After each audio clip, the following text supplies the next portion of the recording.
Yeah, Shaba fethu namhlanje nze i-GOAT yami yena yedwa uCristiano Ronaldo, who has taken a bold stance uba yena akazudlala namhlanje versus i-Al Riyadh. Akazuyidlalela i-Al Nassr xa idlala ne-Al Riyadh namhlanje. I think i-disadvantage apha, in fact not apha, but kwi-contract eyasayinwa nguRonaldo in his most recent contract ne-Al Nassr, there's a deal phayana that makes Cristiano Ronaldo a 15% stakeholder at Al Nassr, sorry. Yabo, so now i-disadvantage apho ndiyibona isekuthenini uba uCristiano Ronaldo engumdlali nje, he is also a stakeholder, so that means uba indima yakhe ayipheli phaa engceni qha.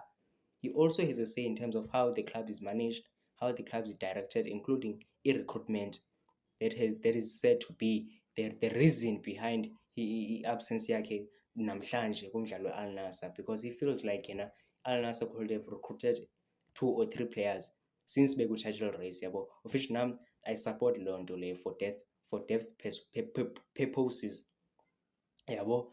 So uRonaldo has taken a bold stance uba yena akazudlala.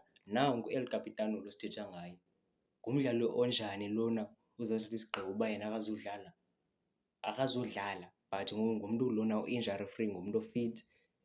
Leader ke le sithetha ngayo ithi uba yona ayizudlala. Yebo yena ndamhlonipha kakhulu nobukhulu bakhe, but izinto ezinjena zayichaphazela itimu kakhulu, zayichaphazela nyhani itimu. Andikwazi uyigetha uba uRonaldo utsho kanjani uba yena akazudlala. Akazudlala, ngumdlali lona ofana nabanye abadlali, umdlali lona wasayina i-contract, une-contract laphaya ku-Al Nassr, but yet still he can make such bold decisions, drastic decisions ukuthi uba yena akazudlala.